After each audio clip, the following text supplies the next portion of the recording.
nga bitalo nnyo muganda wange bamutala Sablad International. Eric muganda wange ndule naye mbali naye banga yonna naye Eric nabula wakuva bigambo bingi buzo simanyi interview batu tugende warako nnyo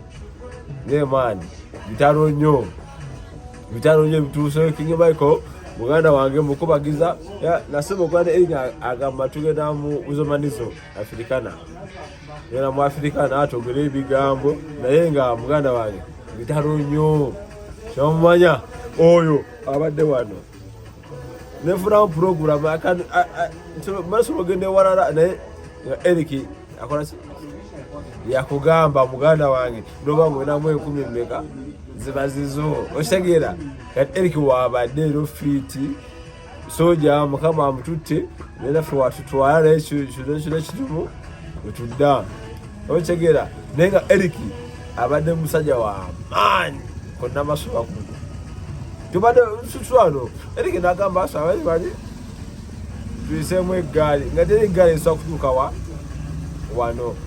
byonna bikoze lwasoba Eric mutumulamu ze tata mumanyi nga mugwanya Michael gamanyi bayita mugwanya sibasibula King Michael bade muta mugwanya Michael nenga muita mugwanya Eric abadde nga walo fiti tubikola byonna ngomuita mugwa nagamba aswa kiwanamani mbadde ne bachukamba bamalira kibani yabagamba temumpita munde mu kifaananyi nga si kya muganda muntu wa King Michael just mundabe nga ye wabadde Eric as in Eric yenga yetwalanga ye tetwalanga nti atayagala nnyo omuganda kumutwala kifaananyi kya muntu King Michael yakola ki amuna ku Uganda era mutwalanga ani nga ye Eric nera nga amana ze mugwanya wagwan tubadde kyo naye mana kama atukuze bubi mukama yagaba yakola era yajjawo bino yabikora yajjawo yagaba